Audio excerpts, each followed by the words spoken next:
विधानं त्वमव्ययः शाश्वतधर्मगोप्ता सनातनस्त्वं पुरुषो मतो मे त्वमक्षरं परमम्. She saw the myriad gods beyond man, God beyond the gods, and beyond God, his own ineffable eternity.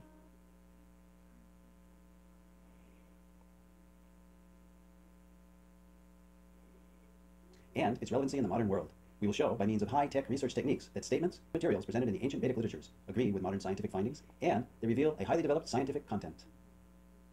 Techniques used to show this agreement include satellite imagery of the Indus-Saraswat river system, marine archaeology of underwater sites such as Dwarka, carbon and thermoluminescence dating of archaeological artifacts, scientific verification of scriptural statements, linguistic analysis of scripts found on archaeological artifacts, and a study of cultural continuity in all these categories.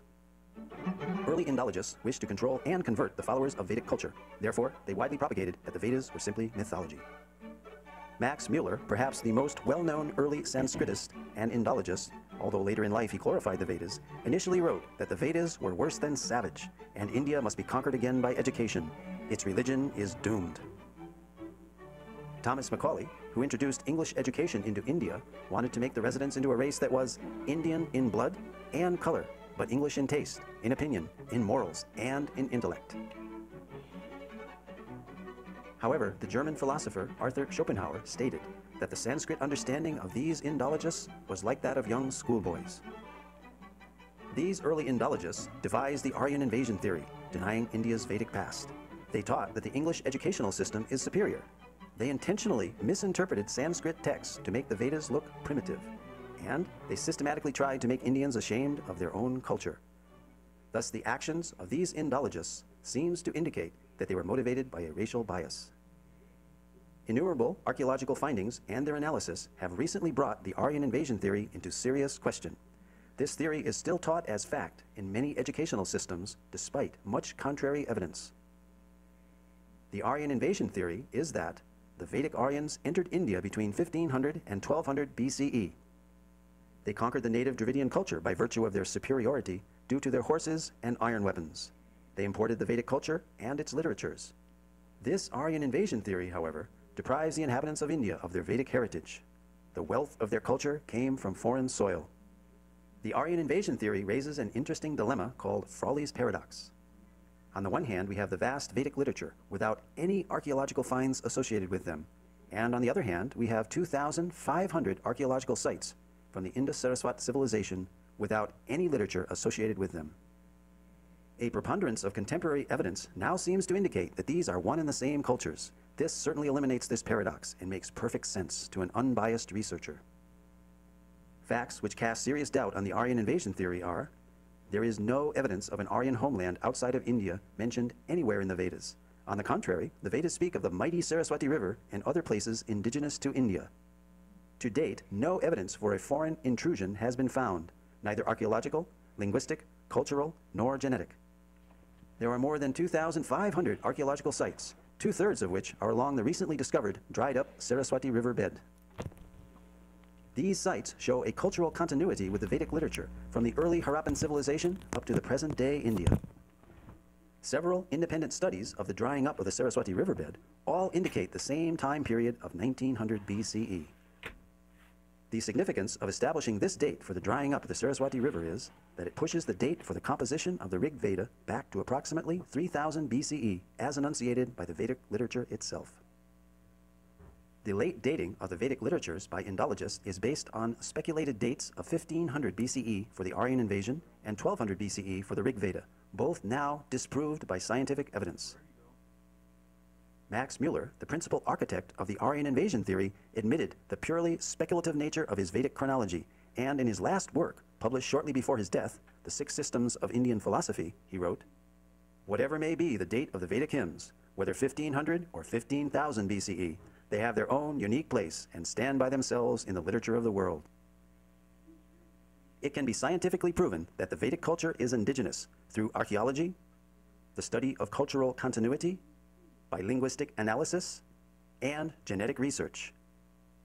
For example, the language and symbolism found on the Harappan seals are very Vedic.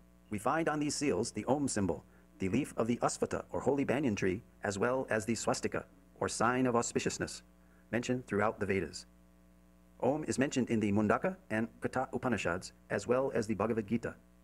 The holy Ashvata tree is mentioned in the Aitareya and Satapatha Brahmanas, as well as the Taittiriya Samhita and Katyayana Smriti.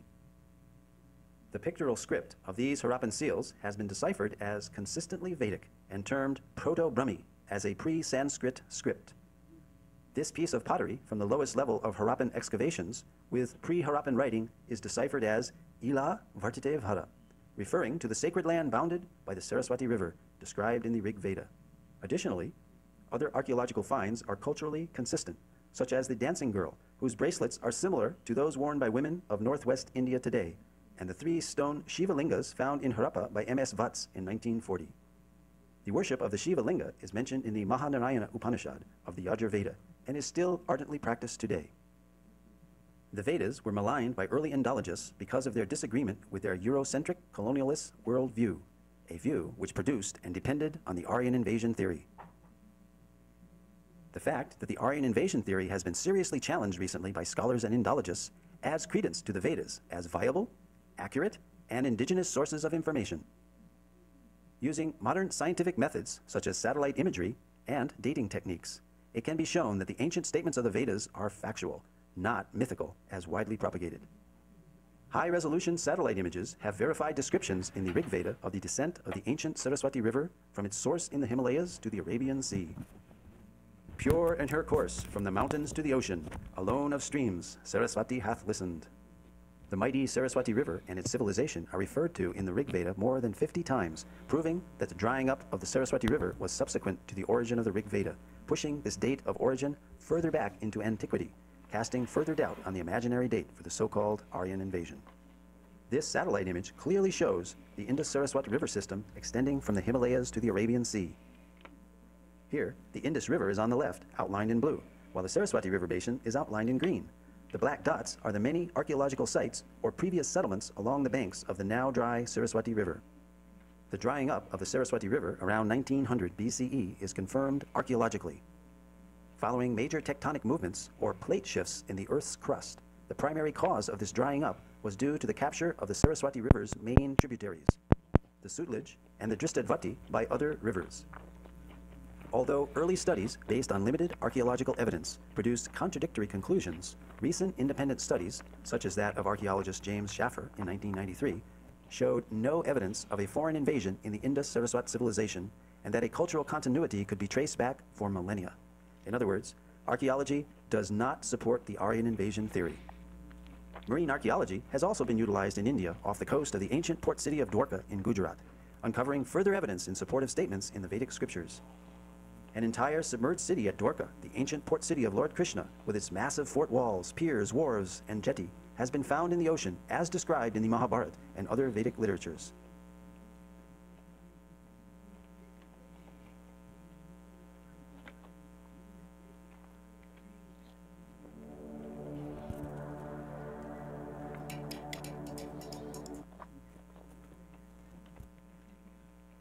Me. And it's that calling that led me to go and discover an ancient submerged city off the coast of India. The city is called Dwarka.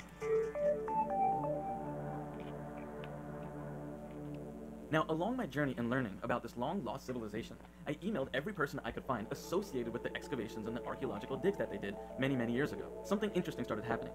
I realized that I couldn't get a single lead to follow up with me. I couldn't get a single person to answer any calls, return emails, or give me more information. In fact, I received one email stating that they could not work on the Dwarka project or any of my emails under any preconceived notion. And that's just crazy. Take a look at this image.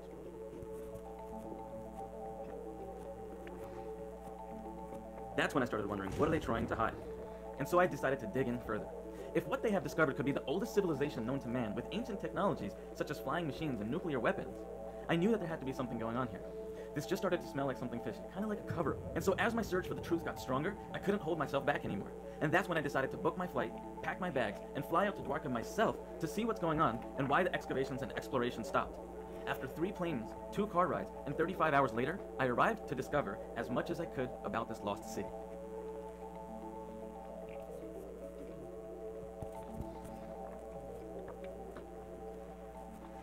Over the last 4 years, I've been researching this city that's been submerged underwater. And this city could be one of the oldest civilizations known to man. They've found some walls and they found some stuff that carbon dates 32,000 years ago. Now, when I was younger, my mom used to read me, scriptures from the Bhagavad Gita and tell me about Krishna. And I didn't know when I was younger growing up. I thought he was a god, or maybe he was something else. We don't know. The scriptures say he came from another planet, which is just altogether a whole different story. And then we have, the people in the southern tip of India who say he was just a regular man. But either way, it doesn't matter.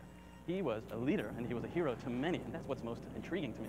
That thousands of years ago, there was someone who fought these wars, and these celestial wars, which basically means in the scriptures it says that he would fight in the air with chariots, flying chariots, almost like flying saucers. And that was pretty interesting to me, so I started researching it more and more, and so that's why I came to Dwarka, which literally means door, or gateway.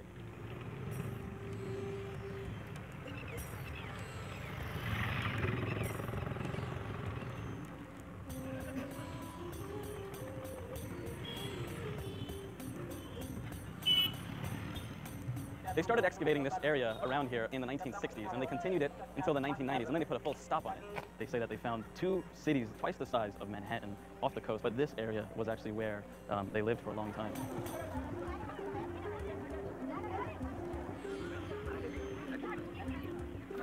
No one really understands why they put a full stop on it. I mean, it could literally prove to be the oldest civilization known to man, so I decided to actually come out here and figure it out for myself.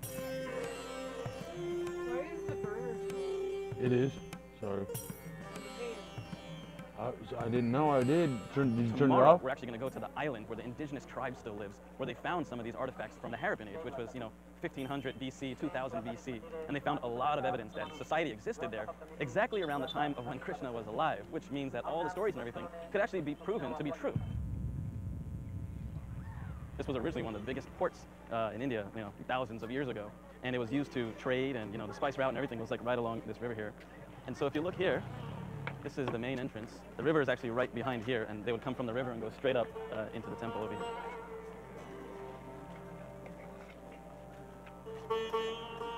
So can you tell me a little bit of history about the temple? This is the main temple of Dwarkadhish, and it has a 5,000 years old history. One of the 4 holiest places in India is this temple.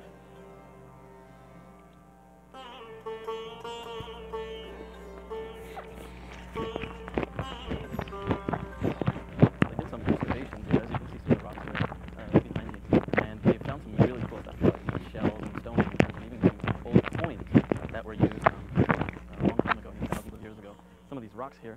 You can see all the different shells in here that are stuck in here. This is all like sandstone that's been compressed over time. So it's pretty cool exploring this area and seeing all these different kinds of stones and some of the stuff that they've excavated over the last 20 to 30 years and then mysteriously stopped.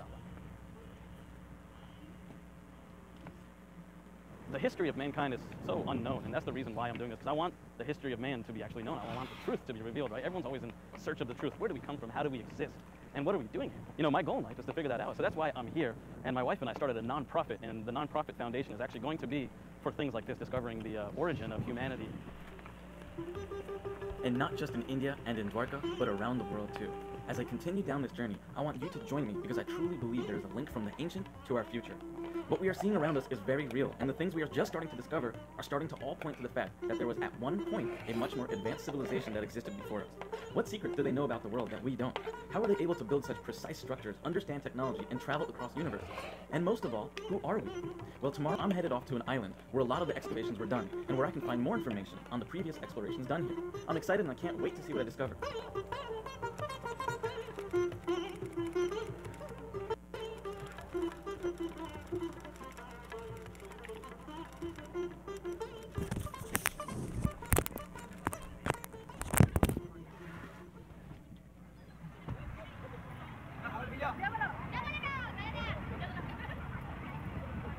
So here we are, I'm on the island of Bet Dwarka. You can see that we took a boat here, and on the other side is the mainland. And this is the island where they found the remains from 1500 BC.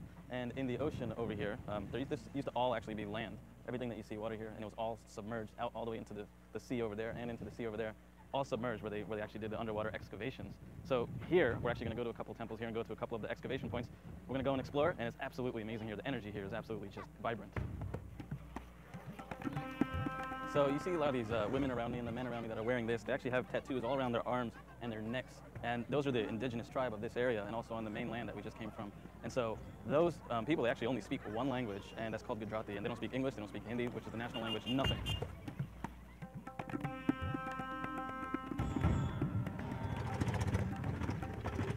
It's absolutely ridiculous, but these are very popular here. So we're going to jump in the back, and we're going to go to another temple right here on the island. So let's go.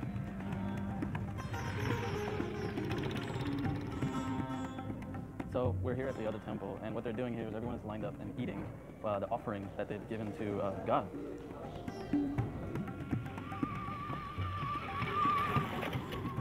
So this is a common mode of transportation here. We gotta hold on.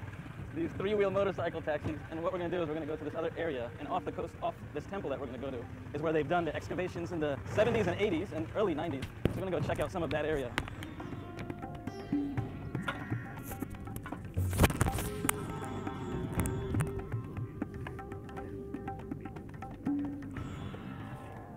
So this is one of the areas where some of the stuff you can see just kind of washes up on shore. So what I've seen here is you have random stuff like this. These round circle stones, and some of this stuff, it has inscriptions on it. You can see some of this stuff was washed up from shore, and out there was a lot of the land that was submerged, and you can actually see the whole entire coast. This is one big island that kind of just wraps around. There's another one back there too. And the funny part is everyone from this island doesn't know where to go to find this kind of stuff. You just have to kind of go out on your own and find it. We've asked about 5, 6 people. Everyone's just like, we don't know, we don't know. Found some other things as well. Looks like this is pieces of a wall. It's all kind of just broken and coming onto shore, and I'm sure there's tons and tons of other stuff that we can go along the coast and just find, but we actually have to go out and go diving. But the government of India actually banned all of that stuff and put a stop on all of it, which is pretty interesting. The artifacts I found in Dwarka were not just fiction, and I wasn't just finding this stuff randomly. I knew I had to go deeper. Why? Because there's an ancient text called the Mahabharata describing a beautiful city called Dwarka. This ancient text also mentions that Dwarka was built by Krishna and was eventually devoured by the sea, making it a lost underwater kingdom. And so here I was in that exact city, that exact lost kingdom, looking for more information, but no one could help me? Well, the Mahabharata is one of the major Sanskrit epics of ancient India, and is actually the longest one as well. There have been many attempts to unravel its history and compositional layers. It is a very complex text consisting of 18 books. These books describe a war between the Pandavas, led by Krishna, and the evil Kauravas, in which 4 million soldiers are said to have died in 18 days. Now, did Krishna really exist during this time? Could such a war have taken place so long ago? Was Dwarka a real city where this war took place?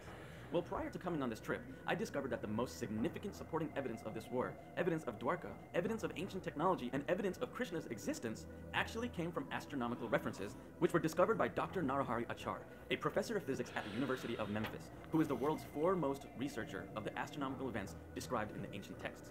Traditionally, Indians have believed that the war took place about 3000 BC, but modern scholars who have a more critical Still approach to never the study picked of up his evidence take money. a different view. Professor Achar said that there are many types of astrological events referred to in these ancient texts, consisting of eclipses, comets, and conjunctions of planets with different stars. If that money is on the floor tomorrow, Most Papa's, intriguing I'm part of taking this it with me to astrological work. events is the appearance of 2 fiery comets. You better pick Professor it up. Achar identified in the Mahabharata that there were 2 comets with blazing coppery red heads. It's These not 2 ours. comets were mentioned in not just one I book, pick it up, but it's 2 of the mine. books of the Mahabharata, namely the Udyoga You and the never heard, Vishvaparvas. find a In penny, conjunction pick it with these up, all comets, day the long Udyoga you'll have good text luck. also mentioned that Saturn was at Finders, Aldebaran, keepers, and that losers, Mars reapers. performed a retrograde motion near Antares. Professor Achar then used several different pieces of astronomy software to determine the date in the Mahabharata and the existence of Dwarka. These pieces of software enabled him to view the night sky as if it would have appeared any time in the past, and so he painstakingly reproduced the exact night sky for every single reference in the Mahabharata. A lunar eclipse occurred in the month of Kartika and took place at Pleiades, which is located in the constellation of Taurus. After this occurs, the Mahabharata mentions that it is followed by a solar eclipse near Antares. Dr. Achar took this evidence and searched for the years 3500 BC to about 500 AD and found there are 137 such conjunctions where Saturn is at Aldebaran. When we see Saturn's transit at Aldebaran, it's usually an event which is even today considered by Indian astrologers to be associated with great wars and violent events. One recent event where the transit of Saturn at Aldebaran was in 2001, the year that the Twin Towers fell. Saturn's retrogression eerily predicted the exact month too, September. Dr. Achar then searched for years in which Mars performed a retrograde motion near Antares. It turns out that this Just turn reduces that the fan date on from for a second. 7 to just 17. After narrowing this down to just 17 Stinging days, my he eyes. looked for years where there was a lunar eclipse in the month of Kartika, and this What reduced the about 7 to him? 17 His eyes to are just stinging 17. too. These 2 years identified just told by me Professor they Achar were. were 2183 BC and 3067 BC. One last final piece of conclusive evidence solved this puzzle. In 2183 BC, the winter solstice occurred in the waning phase of the moon. In 3067 BC, it occurred in the waxing phase, and the waxing phase is exactly what was written in the Mahabharata and what Dr. Achar was looking for. A careful study of these ancient scriptures yields data about a third eclipse in October of 3067 BC, which follows the solar eclipse at an interval of 13 days, exactly how the epic describes it. The evidence presented by Professor Achar overwhelmingly pinpoints 3067 BC as the year when the great battle described in the ancient text of the Mahabharata took place. Because the astronomical dates and the events described in the Mahabharata have been authenticated by modern scientific method, it is reasonable to conclude that the Mahabharata itself is a factual description of events that took place during that time. As I dug in more, I found references to Dwarka and references to flying machines, or what are commonly referred to as Vimanas, in the ancient text. I discovered there are 41 places in the Mahabharata where they mention Vimanas. Of the 41 mentions of these flying machines, there's one particular interest that deserves special attention, in which there was an air attack by King Salva on Krishna's capital of Dwarka. It was written that King Salva had an aerial flying machine known as a Sobhapura, in which he came to attack Dwarka. Details of this can be found in the ancient Sanskrit text called the Bhagavata Purana. In the Bhagavat Purana, which is sometimes called the Srimad Bhagavatam, there's a description of a vimana made of metal that was used by the king Shalva to attack the city of Dwarka, which was Lord Krishna's city. There's still a city of that name in the Gujarat state of India, in northwestern India. In ancient times, it was the capital of Lord Krishna, who was, you could say, the head of the forces of good in the universe. This king Shalva was opposed to Lord Krishna, and he wanted a weapon that he could use to attack the city of Dwarka. Delighted with his new wonderful and powerful airship, the wicked King Salva gathers his army and heads for the city of Dwarka to battle with Krishna. From his excellent Vimana, he threw down a torrent of projectiles. A fierce vortex arose and blanketed the entire area with billowing dust. Then Lord Krishna suddenly appears in his shining chariot to confront King Salva in battle. When Salva saw Krishna's chariot on the battlefield, he thereupon released a great and powerful weapon, which flew through the sky with a roaring sound like a great meteor. The text describes it as being so bright that it literally lit up the night sky. Now, this sounds a lot like a blazing rocket, and as Krishna began his counterattack, Salva engages the special powers of his Vimana in an all-out effort to avoid destruction. He began to shower missiles from the sky. Krishna at last threw a powerful ground-to-air weapon, which hit the plane in the middle and broke it into pieces. The damaged flying machine fell into the seas of Dwarka. This Vimana was used to attack the city of Dwarka. In the end, Lord Krishna shot it down and it crashed into the ocean off the coast of Dwarka. So that's an example of a Vimana made of metal. And it had a very unusual flight pattern. It said it could appear several places at once and then come together in one form again. So it appears to have had an ability that modern militaries are developing, the ability to fool the defense forces of other country into thinking that there are many different attacking aircraft when in fact there's only one, and this will confuse, say, the radar detection systems. Hey, Steve.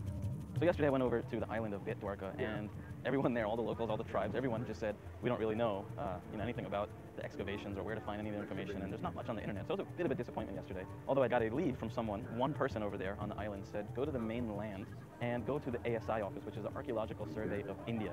Now, this organization was one of the lead government agencies that helped drive the initial exploration and expedition and excavations that were going on in the 60s, 70s, 80s, and 90s. And so all we had was a last name and a general location. So after about 20 minutes of walking or so, we actually found this guy, and we found the location of where he was. This man is actually very interesting. He told me that a lot of the stuff that was originally done here is not located here anymore. We actually have to go to a place that's 10 hours away. And I'm actually taking a car there tomorrow, 6 o'clock in the morning, sitting in the car for 10 hours, and I'm going to the main office in Vadodara.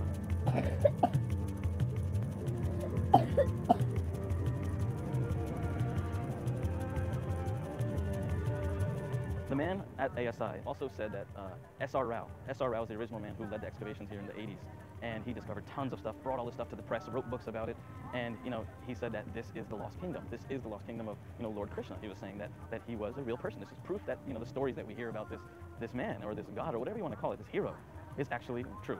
ASI, I asked the guy, I said, why did everything stop? If this is true, why wouldn't you excavate more and get as much information as you can? If you found stuff that predates 5,000 years ago, 9,000 years ago, even some things that were 30,000 years ago, why wouldn't you want to investigate more? And he says, everyone just quit. So this was interesting to me, and so I asked him, was it a budget issue? And he says, no, there's plenty of money for this project. Everyone just quit. No one had any more interest in it because there wasn't any interest for it. And here's something even more interesting. The man that took over after S.R. Rao mysteriously disappeared, he vanished as well. Now, how can 2 people and a whole team of 30 people just go away? This whole project comes to a halt. So I said, this is getting even more interesting. Did he find something that they don't want to tell people? Is there some kind of cover-up here? Is there some kind of conspiracy? What actually happened?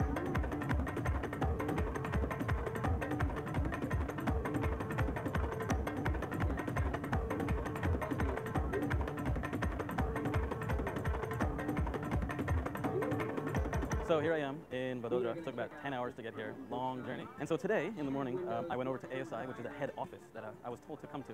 So after going to the office, took about an hour before the guy actually saw me. Turns out he's a really, really nice guy. And so I'm actually going to go see him tomorrow and have another meeting with him. I'm going to start actually pry information out of him about the whole exploration and why it stopped and where this man disappeared to and what's actually going on over there. On March 26th, the day after my 11-hour journey by car, I met with Dr. K.C. Nouriel, the superintending archaeologist and director of the Archaeological Survey of India. He was a bit standoffish at first, but then I explained to him that I'm doing this for non-profit, and I wanted to interview him to help spread the knowledge that the world needs to know. Dr. Nouriel sort of lit up when I said that, and he brought up 2 other excavation points that he wants me to be involved in. It was cool stuff, but still evading the subject at hand. I asked if he could go on camera for an interview today regarding the submerged kingdom and civilization of Dwarka, and he said that he had to go to a meeting, and we could talk tomorrow after he gets his papers together. So I scheduled a meeting with him for tomorrow at 1 p.m. After Dr. Nouriel told me that he needed to get his stuff together, I left and went to go look for someone else to get more information. I was tired of getting the runaround. That's when I looked up a local university that was involved in the excavations, and I found a school called MS University. At the local university, I went around asking for the head of the archaeology and the ancient history department. The archaeology and the ancient history department helped out with the excavations in the past, so I figured they would be perfect to answer some of my questions. After about 30 minutes of roaming the university, I finally found the office. Dr. K. Krishnan was his name, and he was the head of the Department of Archaeology and Ancient History. I was told by his assistant that he was at a meeting. She also told me which meeting he went to, and this wasn't just any meeting. He was at the same meeting as Dr. Nouriel, the guy who I just met with at ASI. Whoa, now this was starting to get weird. These 2 guys were in the same meeting? Well, I can't wait for my appointment tomorrow with Dr. Nouriel. This is going to be epic. So I am here in the state of Gujarat, a city called Vadodara, and I am here at the Archaeological Survey of India, or ASI for short. I've set up a meeting here with Dr. Nouriel, and he is a doctor in archaeology and has been studying India for quite some time, especially the state of Gujarat. The history of Dwarka was known as the ancient city of Lord Krishna. Now, there's a lot of controversy as well around whether it was actually the city of Lord Krishna or not. So from archaeological perspective, there is no doubt that Dwarka was a city, and once upon a time a very flourishing city which was enjoying Arab-India trade. But to relate them with a particular city of a particular time period is a moot point and right now debatable point. And their argument sound convincing. Yes, this was once upon a time a flourishing port city on the west coast of India. Okay. Any particular reason why they stopped the excavation, or what is the reason? No, I think no.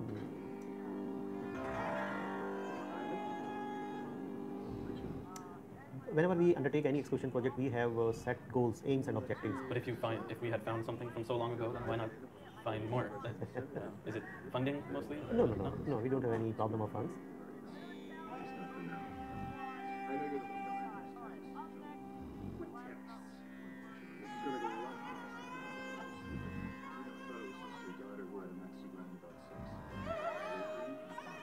But as I said that we have academic goals, academic questions, research questions. So once we have realized we don't see any point in going further unless more research questions are framed, and then we plan to find answers to them. Okay. One more question. In the ancient scriptures, they talk about using vimanas. Vimanas, yes. Which are basically saying flying chariots. You see, one can build up n number of theories, but then the central issue is how to substantiate that. What are the conclusive proof to support that? So this is, as far as I understand, maybe a fig of imagination. After I left the ASI office, I cruised on over to the Archaeology and Ancient History Department at the local university, where I was looking for the same guy I went looking for yesterday. I walked over to the university and finally found Dr. Krishnan at the Ancient History Department. It was an amazing meeting. He mentioned to me that he did not want to be on camera because he didn't want to be the one known to give this away or to talk about this. He said that the government put a stop to the excavations because of politics, but he believes that if the people from outside of India push for it, they will reopen the excavations and the research.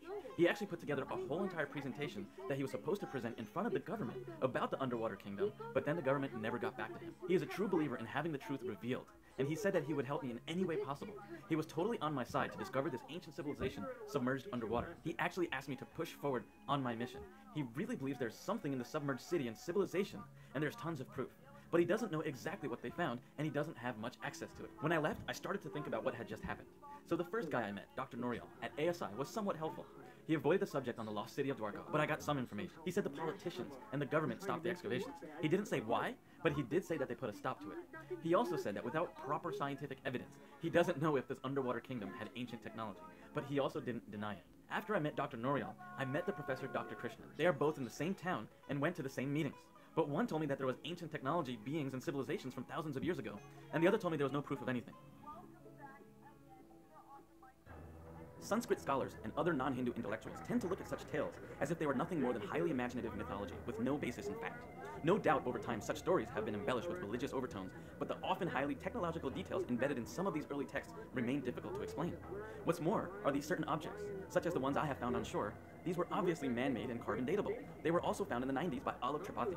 This and other discoveries by NIOT using C14 dating established an age of 7,500 years ago for the various artifacts excavated from the submerged site. Dr. Richard Thompson of Cornell University in 1993 is one of the few scholars who have given the subject a look. He wonders, if this is mythology, how did these authors of ancient India so brilliantly describe rocketry, ray weapons, and flying machines and highly sophisticated aircraft? And with the recent discovery of underwater ruins and astrological proof that Dwarka actually existed, academians should be asking themselves questions like, can we be so certain that there is not a core event behind this startling account? Rather than cast this subject aside as unworthy of our credibility, shouldn't we be regarding this account as deserving our interest and academic scrutiny? If we also take into account the archaeological evidence, the astronomical references, and all that has been handed down by the Indian oral and living traditions, we are led to the inevitable conclusion that Krishna, Dwarka, and ancient technology did actually exist around 3000 BC. And this is why I found it hard to believe that only a handful of people in Dwarka actually knew about what I was searching for.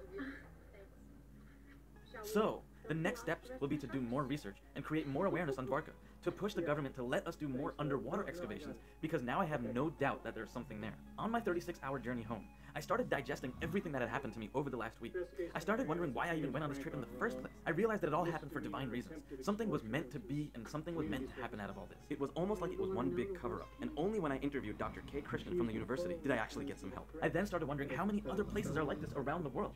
There are lots of places around the world with ancient history, and Dwarka is only the tip of the iceberg. What knowledge do these places contain that we need? What can we find out about from our past that can be used in our future? We have places around the world like Machu Picchu, Egypt, Stonehenge, Atlantis, places in Mexico, and even in the United States. There are so many places like this that need our help. They need our help because we need a group of us to go in and free the information around these places that are being kept secret or have closed down shop. It's these places around the world that are the key to our future. What did the ancients know that we didn't? How could they build so many advanced buildings and know about astrology down to the finest point? What kind of technology did they have that we still can't replicate today? These are the questions that we at Ancient Explorers will attempt to uncover the answers to. These ancient and deeply profound questions and the search for the truth is what drives me and is what drives us as explorers. We at Ancient Explorers have a 6-step path. 1. Travel to ancient sites around the world. 2. Explore these sites in search of evidence of ancient technology, wisdom, or hidden treasures. 3. Establish a sustainable community around the ancient sites for the locals. 4. Document the process and create educational tools to help the world solve the mysteries in these ancient sites. 5. Support the movement with an online community of explorers and seekers who wish to join the mission. And 6. To use all the funding for the development of the project and put any profits towards the cultivation of nonprofits around the globe. If you're ready to join Ancient Explorers today and become a member, register to become a community member to help this movement. Inside the community, you'll find tons of interviews, videos, and documentaries like the one you just saw.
Go ahead, I need some good news. So? There's nothing about the Washi wait list. On the upside, Toby doesn't have chlamydia. What? It's from a free clinic. Do you think he's slept with someone since he's been engaged, or did she have The ruins of great cities do not tell us everything about the people who built them. In these mud-walled streets, a mystery 5,000 years old still lingers. The key to it may lie with the river Indus, a mystical silver serpent that rises in the Himalayas and uncoils through an immense landscape. People settled on its banks despite the floods. They tamed the rivers and transformed the desert into gardens. But what do we really know about them? A century of archaeological digs still hasn't solved the mystery. This civilization flourished for 500 years, then vanished into historical limbo. But it left behind a sacred heritage: water.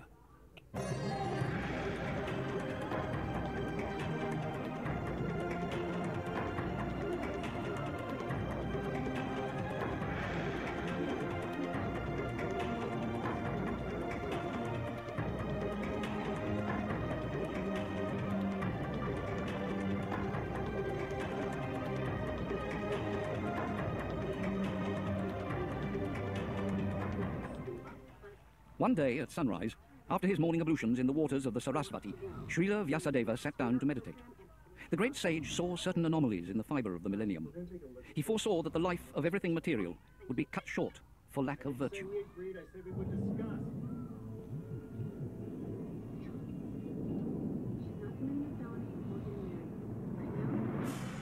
At the end of a hard day in 1920, Professor M.S. Vats gazed over the remains of Harappa, the key site in the Indus civilization. The light of the setting sun fell on walls, pavements, columns.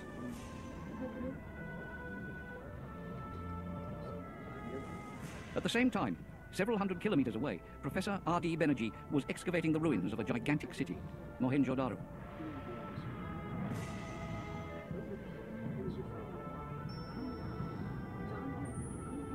In Europe, archaeologists reacted with astonishment or incredulity.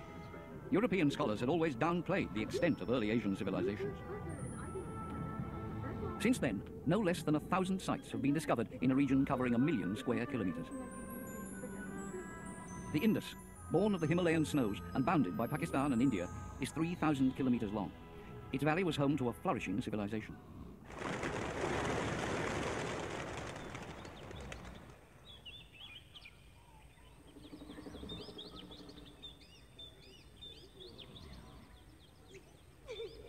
For a long time, our image of this civilization was blurred. The first archaeologists thought they had discovered cities of children. They unearthed toys, dice, whistles, marbles.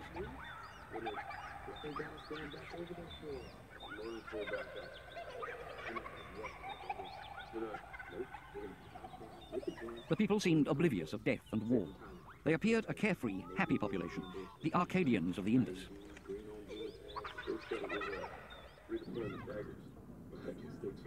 Mohenjo-Daro lay on the banks of the Indus, in the Sindh province of southern Pakistan. 2,000 years before Christ, this land was settled by newcomers from the border regions of ancient Persia. Today it is desert. But on this spot, they founded the largest city of the Indus civilization, with 40,000 people and an area of a square kilometer.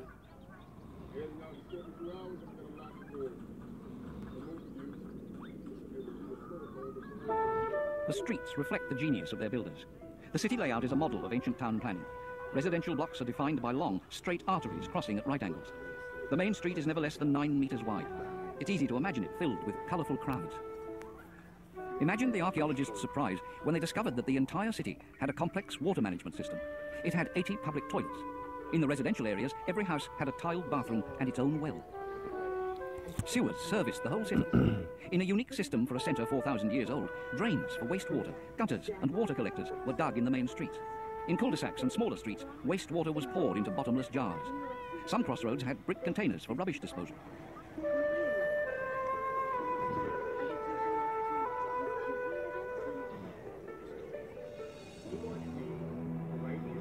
The most spectacular discovery was made at the top of the city. On a huge brick platform, the last refuge from the devastating floods of the Indus, the people of Mohenjo-Daro built a great bath. For their daily ablutions, they came to this pool. Round about it was a gallery with fountains.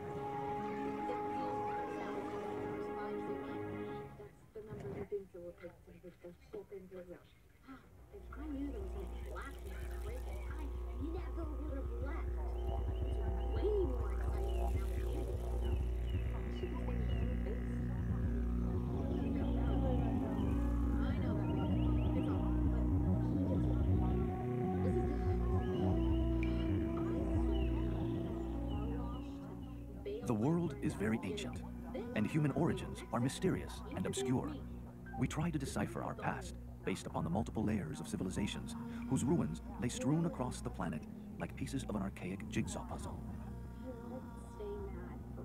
Some of these old civilizations are still buried beneath the deserts, mountains, and oceans, awaiting a time when they will yield their secrets through human discovery or natural cataclysms that will strip away and reveal their hidden locations.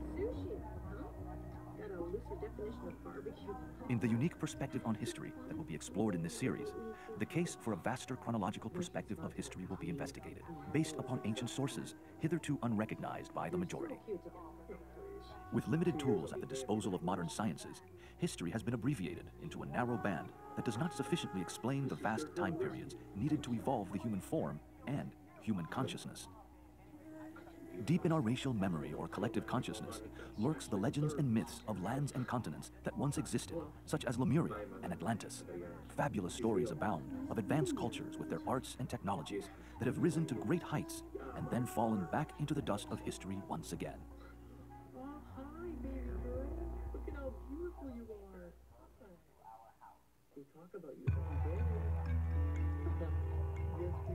Understanding these rhythms and cycles of time help us to understand that our modern civilizations are not the first to have emerged, nor are they necessarily more advanced than previous ones that have come and gone. This new approach to history challenges the way we think about the past based upon our cultural, religious, and educational conditioning. These structures have helped humanity thus far understand the world, but which in today's rapid acceleration of planetary consciousness are very limited and starting to break down. They are overdue for transformation into a broader, more inclusive vision. The possibility of discovering and understanding the origin of the human soul and its divine pedigree is imminent in our time.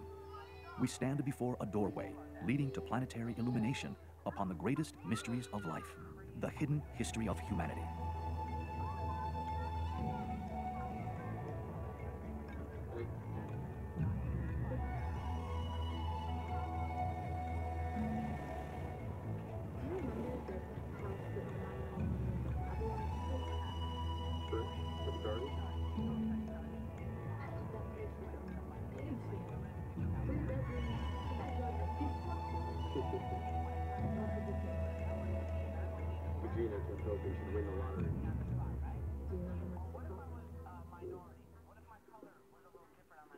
The intention of the Hidden History of Humanity project is to re-establish the correct chronology and timelines for human history. That's part of it. The other part of it is that humanity is disempowered in not knowing its true origins or indeed the chronology. So to establish the correct chronology and the understanding of the root races, how humanity came into being, and how the evolution of consciousness proceeded from there is going to empower humanity with knowing the truth. Humanity is having the truth hidden from it at this point in time, but it is actually emerging. We have light emerging, we have the truth emerging, and this is happening exoterically in parallel with this esoteric emergence of the ageless wisdom teachings. When did she turn insufferable?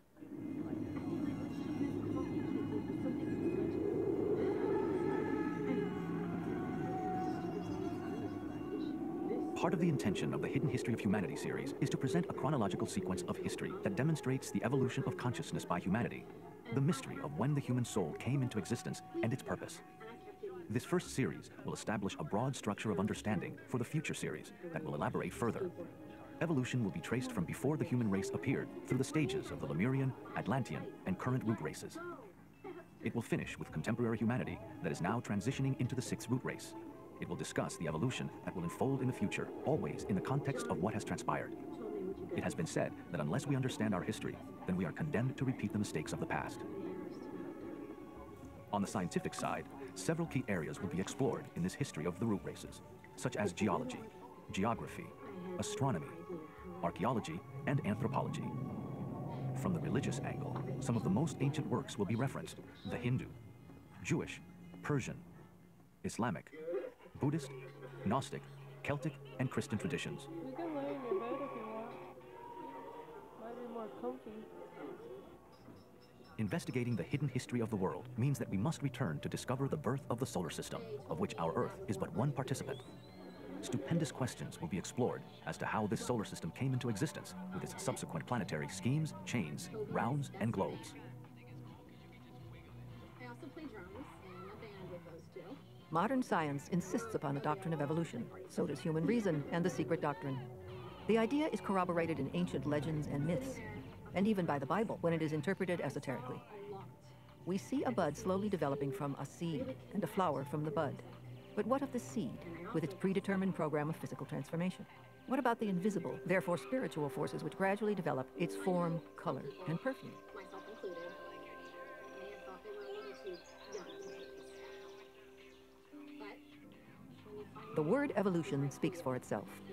The origin of the present human race pre-existed in its parent race as a seed, in which lies hidden the flower of the next race.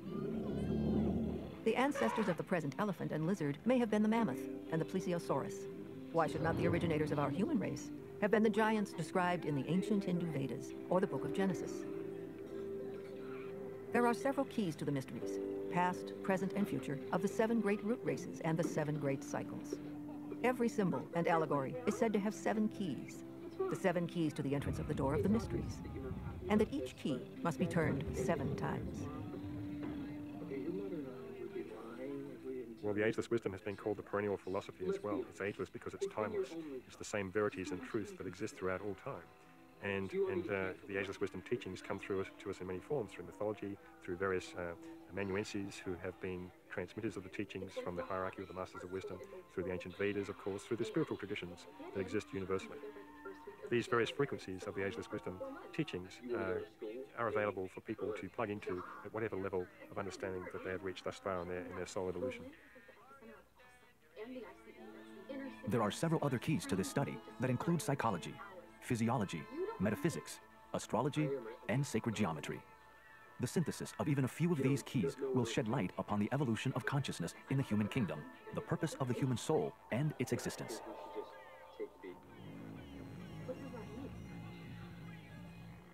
For many, to be told that the age of thinking humanity is around 18.6 million years may invite some disbelief or even derision and ridicule. Such is the state of Maya, or illusion, in which we all live, conditioned by thousands of years of wrong thinking, religious propaganda, ignorance, and lack of spiritual education. The somewhat overdeveloped concrete mind of humanity in this 5th root race is a particular liability, in that it does not recognize the subtle so easily, only that which is tangible. History, with its many evidences of past civilizations, is in a tangled and confused state.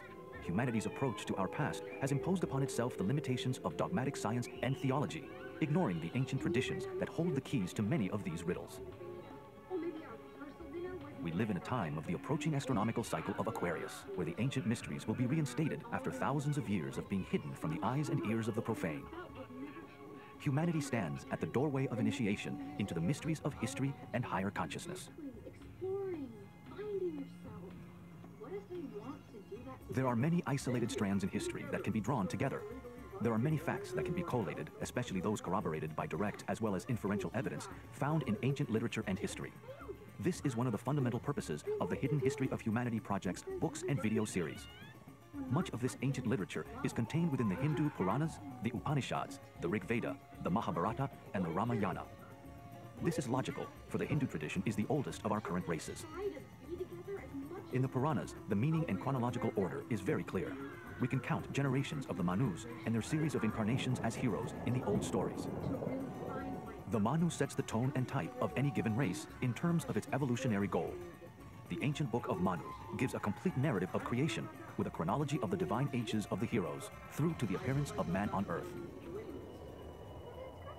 It seems like something that you would share with your future spouse. Likewise, in the Egyptian tradition, all the lists of past kings were recorded carefully, documenting races and sub-races, reaching right back into ancient Atlantean and Lemurian history.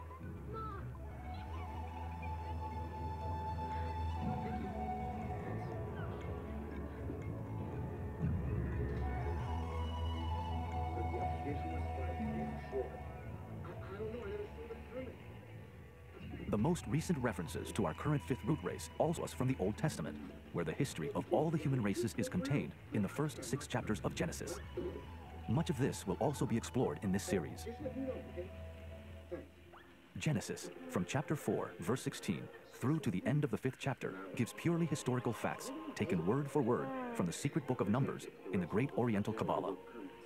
The patriarchs of the Old Testament, such as Adam, Cain, and Seth, are the same as the Hindu Manus who set the tone, impulse, and purpose for each evolution in the root races, sub-races, and branch races.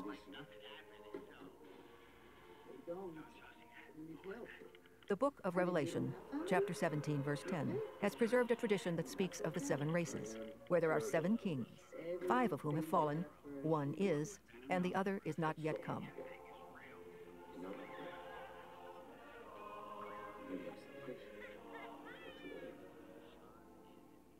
This passage refers to the 5 root races that have elapsed, including our 5th root race that is almost finished. That which is not yet come refers to the coming 6th and 7th root races. Interpretation of the Bible, both in the New and Old Testaments and based upon the secret sciences, has yet to be fully exposed with its many allusions to the septenary constitution of earth and man, to the 7 major cycles or rounds and the 7 root races.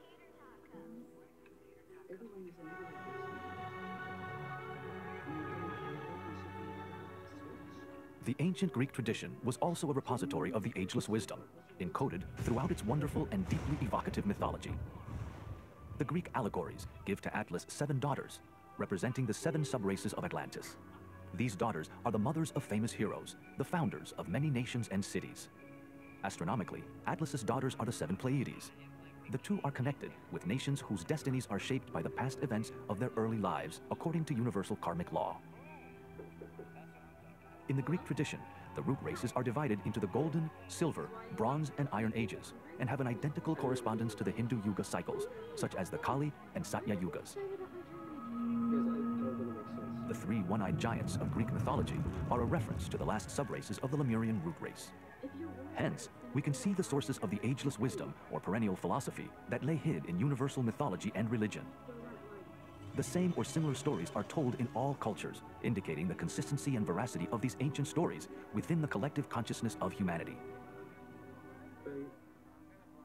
Mythology is one of the great keys to studying the mysteries, because the mysteries are encoded in mythology, in Greek mythology and Scandinavian mythology, mythology of all traditions.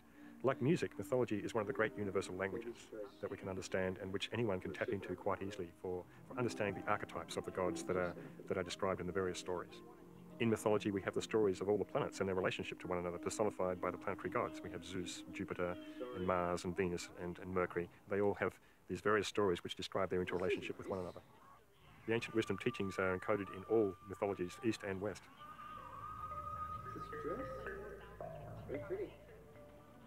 The secret history of the world is revealed in many traditions, the duration of which far surpasses the minuscule figures used in modern times. In the denial or ignorance of its true origins lies the source of disempowerment for humanity, in not knowing its divine source, the nature of the human soul, and the very lengthy evolution of human consciousness. Of course I want to have sex with you. But Who today really reflects about our true history and ancient past, preoccupied as we are in a busy world trying to survive? Most people accept the culturally conditioned views of the Western Bible and or modern science, both of which do not, on the average, offer more than 5,000 to 10,000 years for the origin of human civilization. However, this is changing in some fields of science, going back into hundreds of thousands or millions of years in some cases. In our current 5th root race, resonant with 5, the number of mind, there has been achieved a perfection, refinement, and quintessential expression of the concrete mind. Although this has brought many benefits in science and technology, its shadow expression via the critical mind tends to be separative at the expense of the love principle. The lower mind only functions through the 5 tangible senses. In the coming Aquarian cycle, the secret sciences will blend more fully with mainstream science. The 6th sense, or intuition, is in its early stage of development in this imminent 6th root race, hence perception of the more subtle aspects of human evolution, such as the aura, chakras, and the invisible forces behind nature, is still limited, unrecognized, and unrealized by the majority. With regard to our history, there are many crystallized belief systems that influence current world thinking. They are compounded by an unquestioning and undiscriminating acceptance under the authority of modern science or religion. Likewise, history tends to stay in a straitjacket of conformist, consensus thinking that excludes any other viewpoints. This is changing, however, almost imperceptibly, as inquirers from many disciplines are questioning existing viewpoints of the status quo. They are uncovering more and more evidence that will continually transform current thinking. This Hidden History of Humanity project series is part of this incoming wave, expanding our worldview, pushing us ever forward in our evolution.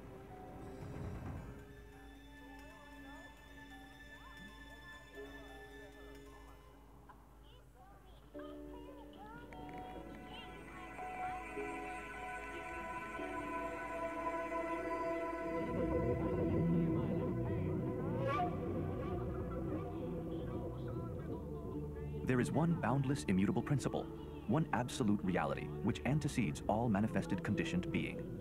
It is beyond the range and reach of any human thought or expression. The manifested universe is contained within this absolute reality and is a conditioned symbol of it.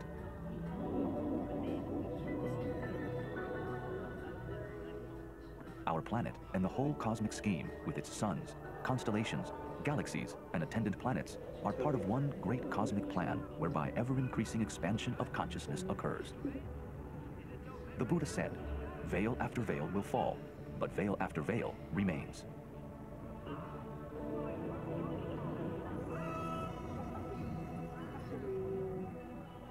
The cosmos is ever expanding.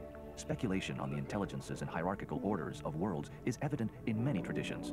One can only ponder on the rich diversity of life within this living cosmos. All of these factors inform us that we cannot possibly be the only form of creative intelligence in this vast panorama of worlds, and humanity is coming to this gradual realization and imminent revelation in fact.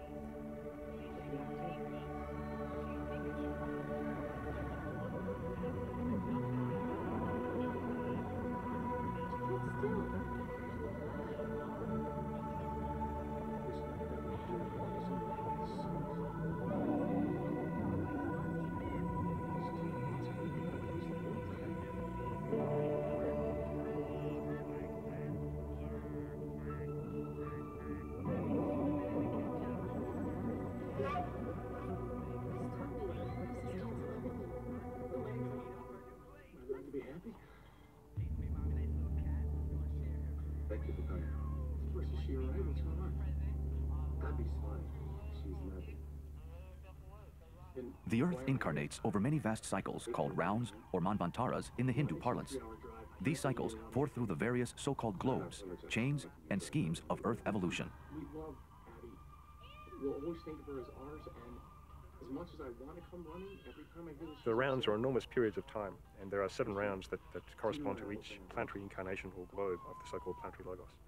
And we are currently in the 4th round of 7 rounds at the moment.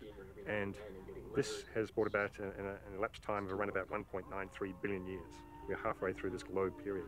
And these rounds are broken up into 2 other lesser cycles of 317 million years each, and these are called manvantaras. Manvantara, though, can be a generic name applied to any cycle. It literally means between 2 manus, and the manu is the being who sets the archetype for any particular race.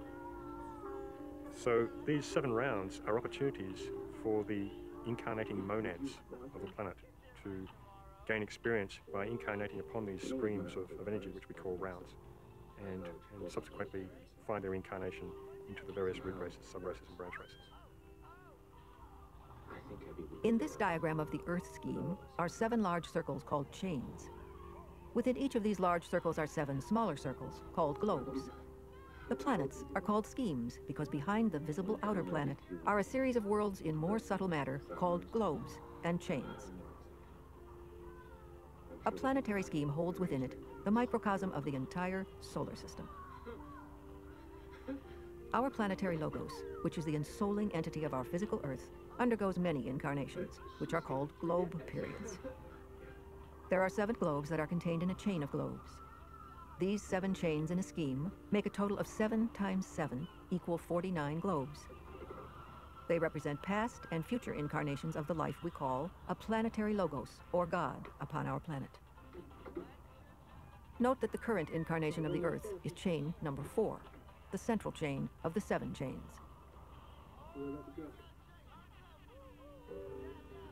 The 3rd chain is also called the moon chain, a previous incarnation of the Earth, for which our moon today is a remnant and reminder.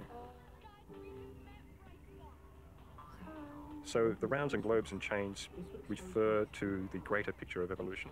So if we're considering the whole solar system as an incarnation of the great life that emanates from Sirius, then we can get into a little bit more detail within the solar system.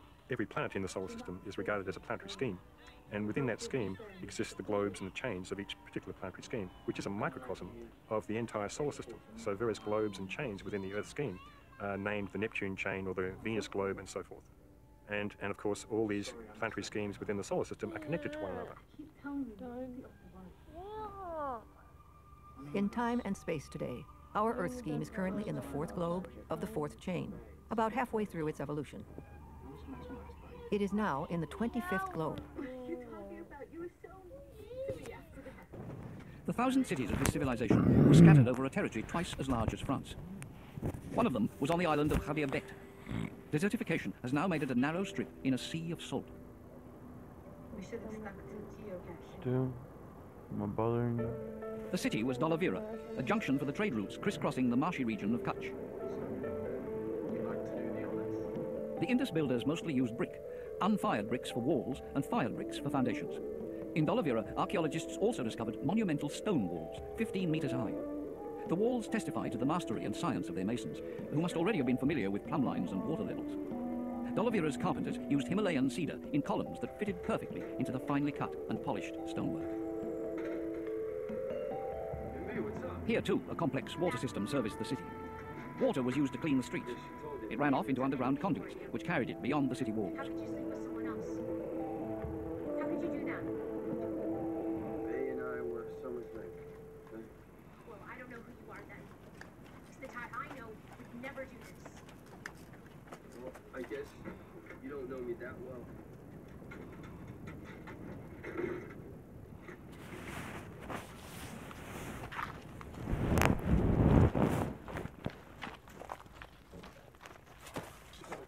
Since it was discovered in 1989, an entire city has gradually been unearthed from sediment over 8 meters deep. But Dolavira has also been an endless source of questions. Archaeologists are particularly interested in the city's outskirts. For Professor R.S. Bisht and his team, Dolavira brought a fresh perspective on the technological knowledge of the people of the Indus. The dig showed that the builders of the city had burrowed right to the bedrock. As the archaeologists dug deeper and deeper, they uncovered strange structures like deep pits. For a long time, they couldn't explain their purpose.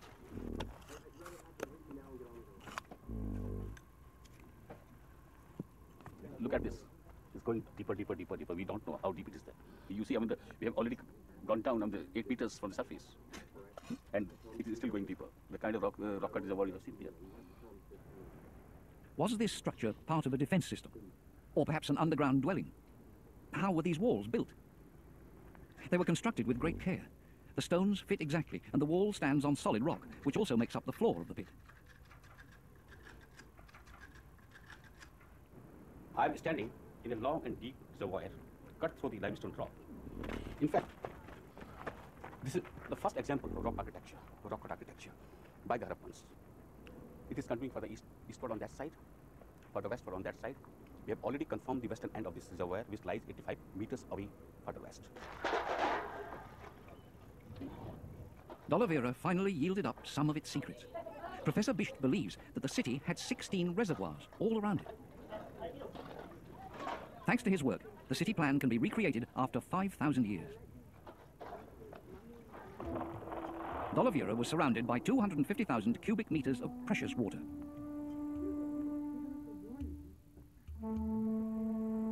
The city covered 48 hectares and had a population of 20,000. In its center was a citadel with solid walls. Another wall separated the upper part of the city from the lower. The city had many gardens, warehouses and granaries. Dolavira's wealth came from the wheat and barley trade, and its people soon turned to the nearby sea. Even after the general plan of the city was recreated, it still took archaeologists some time to work out how the reservoirs surrounding it were filled. Drinking water has always been scarce in the Kutch marshes. Today, the sea has retreated, leaving behind a salty desert. The remaining villages have just a few wells of brackish water.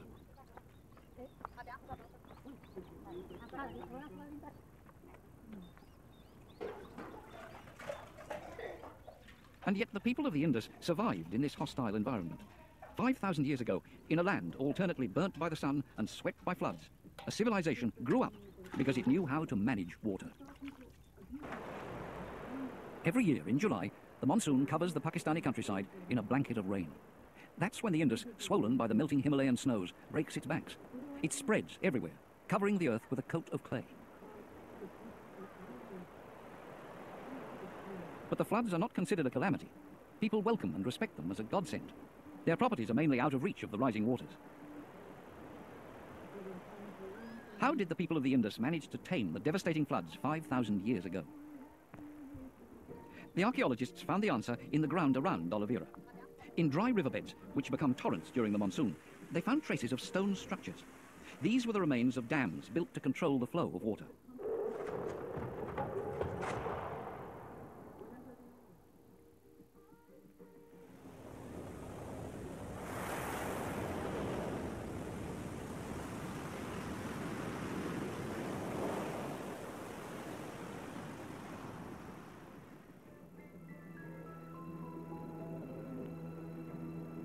That was the answer.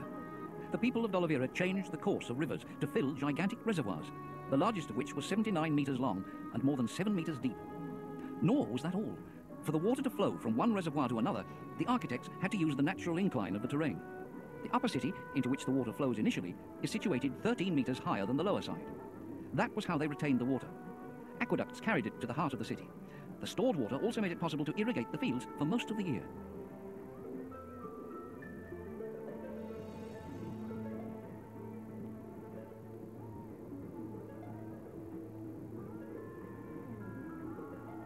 The plan of the city was entirely devised to collect the precious water. D'Oliveira, mistress of the river, seemed to float on mirrors of silver.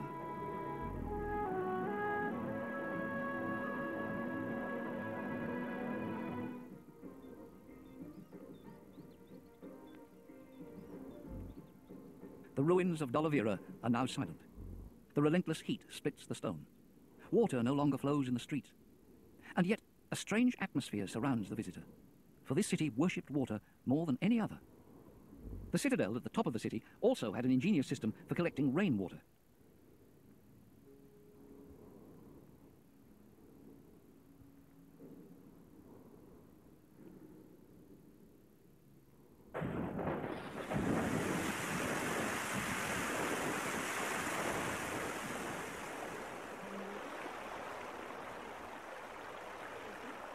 Gutters channeled rainwater into a large reservoir outside D'Oliveira. For years, archaeologists pondered the question, what distinction did the D'Oliveirans make between water from the rivers and water from the sky?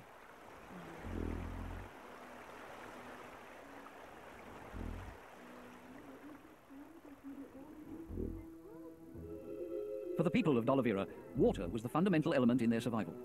Its marriage with the earth made crops possible. Its alliance with man allowed souls to be purified.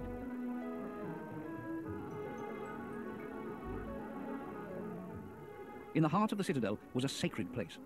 There, in the middle of a paved esplanade, the D'Oliveirans had placed 2 tanks and a well, whose mouths gaped toward the heavens. But the men who dug them were thinking of the depths of the earth. The archaeologists had discovered the place of worship. It was a well 4 meters in diameter and 20 meters deep.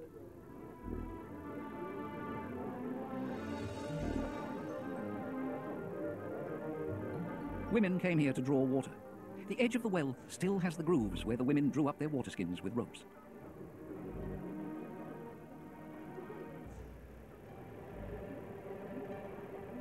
For the people of D'Oliveira, the purest water was that drawn from the depths of the earth. The blessed liquid filled 2 small pools in which worshippers performed their ablutions. When descending these steps, they were encountering the power of the earth, the universal mother, and the purifying power of water.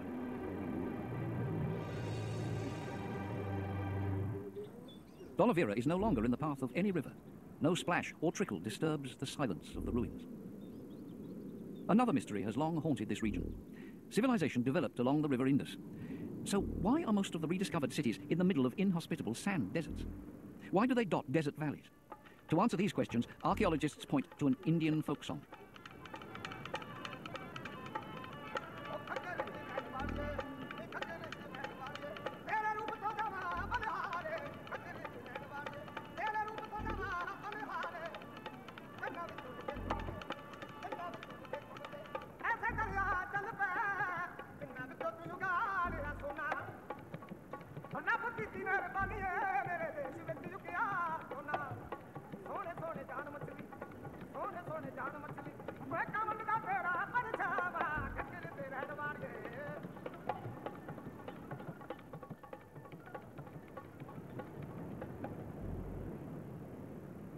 The Haga Hakra, a river long thought to be a mere legend, once flowed through the Thar Desert.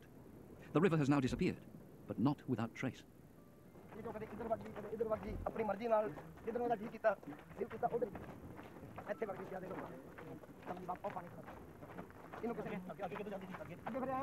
Distilled water is stagnating.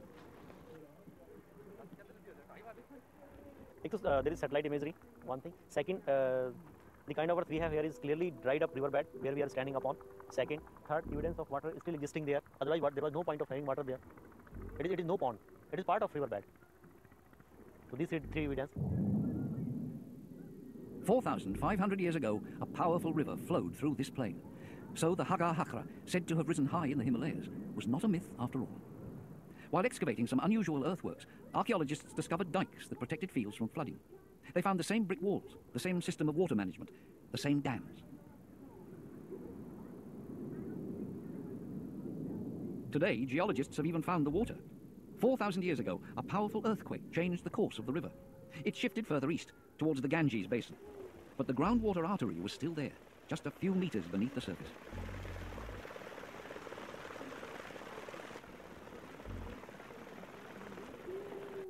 From 1990, new wells were dug and the precious water began to flow again. Over 4,000 years after it disappeared, the Hagar Hakra resurfaced from the depths of the earth. With it, a whole region came back to life. Fields reappeared in the landscape and abandoned villages were repopulated. Much time had passed, but the same methods of cultivating land and making it fertile were rediscovered. Once again, water emerged as the mother of civilization.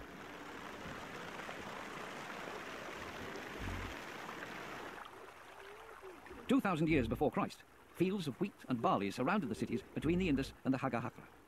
Traces found on pottery show that cotton was cultivated. The peasants also grew peas and sesame seeds. They kept buffaloes and zebu cattle, sheep and goats. A diverse, bountiful agriculture fed the cities and kept them prosperous.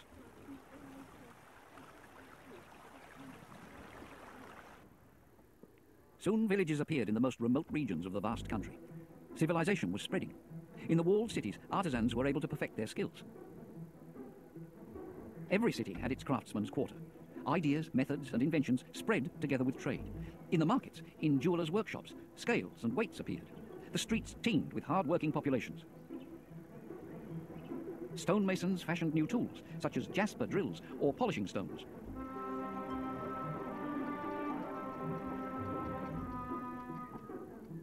The city dwellers mastered the art of making ornaments from cornelian.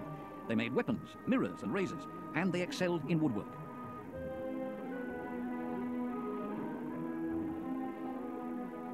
Their ceramics reached every corner of the East. They mastered the art of working copper and bronze. Artists carved ivory and set semi-precious stones in gold to make jewelry. The level of production was such that the civilization seemed on the verge of an industrial era.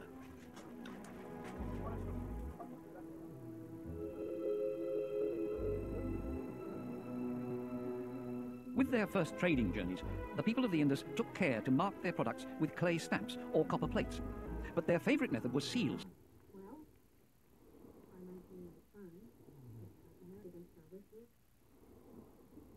Our daughter graduated into college in just a few months, and my